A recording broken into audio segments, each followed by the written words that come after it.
ओम श्री परमात्मने नमः। गीता का 11वां अध्याय। भगवान के वचन सुनकर अर्जुन बोले, हे भगवान, मेरे पर अनुग्रह करने के लिए परम गोपनीय अध्यात्म विषयक वचन अर्थात उपदेश आपके द्वारा जो कहा गया उससे मेरा यह अज्ञान नष्ट हो गया है। क्योंकि हे कमल नेत्र, मैंने भूतों की उत्पत्ति और प्रलय आपसे विस्तार पूर्वक सुने हैं तथा आपका अविनाशी प्रभाव भी सुना है। हे परमेश्वर, आप अपने को जैसा कहते हो यह ठीक ऐसा ही है, परंतु हे पुरुषोत्तम, आपके ज्ञान, ऐश्वर्य, शक्ति, बल, वीर्य और तेज युक्त रूप को प्रत्यक्ष देखना चाहता हूँ। इसलिए हे प्रभु, मेरे द्वारा वह आपका रूप देखा जाना शक्य है। ऐसा यदि मानते हैं तो हे योगेश्वर, आप अपने अविनाशी स्वरूप का मुझे दर्शन कराइए। इस प्रकार अर्जुन के प्रार्थना करने पर श्री कृष्ण भगवान बोले, हे पार्थ, मेरे सैकड़ों तथा हजारों नाना प्रकार के और नाना वर्ण तथा आकृति वाले अलौकिक रूपों को देख। हे भरतवंशी अर्जुन, मेरे में आदित्यों को अर्थात अदिति के 12 पुत्रों को और 8 वसुओं को, 11 रुद्रों को तथा दोनों अश्विनी कुमारों को और 49 मरुदनों को देख तथा और भी बहुत से पहले न देखे हुए आश्चर्यमय रूपों को देख। हे गुणाकेश, अब इस मेरे शरीर में एक जगह स्थित हुए चराचर सहित संपूर्ण जगत को देख तथा और भी जो कुछ देखना चाहता है सो देख, परंतु मेरे को इन अपने प्राकृत नेत्रों द्वारा देखने को निस्संदेह समर्थ नहीं है। इसीलिए मैं तेरे लिए दिव्य अर्थात अलौकिक चक्षु देता हूँ। इससे तो मेरे प्रभाव को और योग शक्ति को देख। संजय बोले, हे राजन, महायोगेश्वर और सब पापों के नाश करने वाले भगवान ने इस प्रकार कहकर उसके उपरांत अर्जुन के लिए परम ऐश्वर्य युक्त दिव्य स्वरूप दिखाया। उस अनेक मुख और नेत्रों से युक्त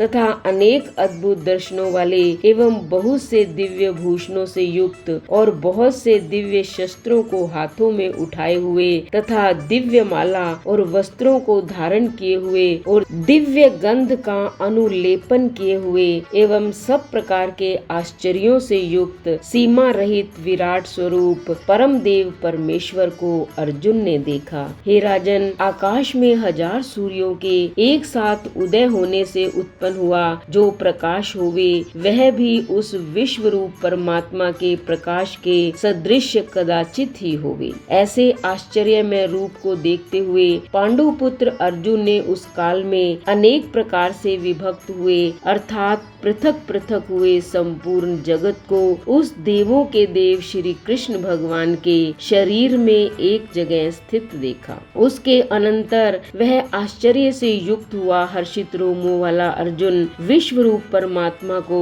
श्रद्धा भक्ति सहित सिर से प्रणाम करके हाथ जोड़े हुए बोला, हे देव, आपके शरीर में संपूर्ण देवों को तथा अनेक भूतों के समुदायों को और कमल के आसन पर बैठे हुए ब्रह्मा को तथा महादेव को और संपूर्ण ऋषियों को तथा दिव्य सर्पों को देखता हूँ। हे संपूर्ण विश्व के स्वामिन, आपको अनेक हाथ, पेट, मुख और नेत्रों से युक्त तथा सब ओर से अनंत रूपों वाला देखता हूँ। हे विश्व रूप, आपके न अंत को देखता हूँ तथा न मध्य को और न आदि को ही देखता हूँ। हे विष्णु, आपको मैं मुकुट युक्त, गदा युक्त और चक्र युक्त तथा सब ओर से प्रकाशमान तेज का पुंज, प्रज्वलित अग्नि और सूर्य के सदृश ज्योति युक्त, देखने में अति गहन और अप्रमेय स्वरूप सब ओर से देखता हूँ। इसलिए हे भगवान, आप ही जानने योग्य परम अक्षर है अर्थात पर ब्रह्म परमात्मा है और आप ही इस जगत के परम आश्रय हैं तथा आप ही अनादि धर्म के रक्षक हैं और आप ही अविनाशी सनातन पुरुष हैं, ऐसा मेरा मत है। हे परमेश्वर, मैं आपको आदि, अंत और मध्य से रहित तथा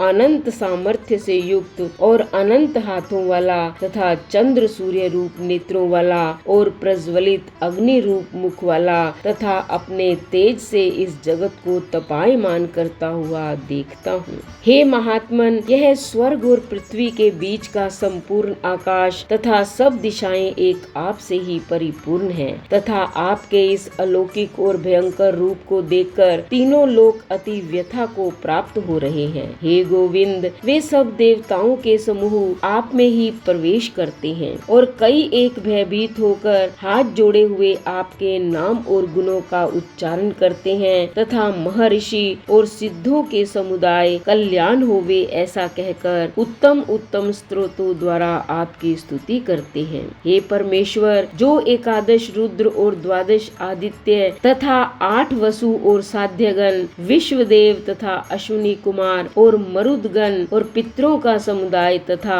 गंधर्व, यक्ष, राक्षस और सिद्ध गणों के समुदाय हैं, वे सब ही विस्मित हुए आपको देखते हैं। हे महाभाव, आपके बहुत मुख और नेत्रों वाले तथा बहुत हाथ, जंगा और पैरों वाले और बहुत उदरों वाले तथा बहुत सी विकराल दाढ़ों वाले महान रूप को देखकर सब लोग व्याकुल हो रहे हैं तथा मैं भी व्याकुल हो रहा हूँ, क्योंकि हे विष्णु, आकाश के साथ स्पर्श किए हुए देदीप्यमान अनेक रूपों से युक्त तथा फैलाए हुए मुख और प्रकाशमान विशाल नेत्रों से युक्त आपको देखकर भयभीत अंतःकरण वाला मैं धीरज और शांति को नहीं प्राप्त होता हूँ। हे भगवान, आपके विकराल दाढ़ों वाले और प्रलय काल की अग्नि के समान प्रज्वलित मुखों को देखकर दिशाओं को नहीं जानता हूँ और सुख को भी नहीं प्राप्त होता हूँ। इसलिए हे देवेश, हे जगनिवास, आप प्रसन्न होए। मैं देखता हूँ कि वे सब धृतराष्ट्र के पुत्र राजाओं के समुदाय सहित आप में प्रवेश करते हैं और भीष्म पितामह, द्रोणाचार्य तथा वह कर्ण और हमारे पक्ष के भी प्रधान योद्धाओं के सहित सब के सब वेग युक्त हुए आपके विकराल दाढ़ों वाले भयानक मुखों में प्रवेश करते हैं और कई एक चूर्ण हुए सिरों सहित आपके दांतों के बीच में लगे हुए दिखते हैं। हे विश्व मूर्ते,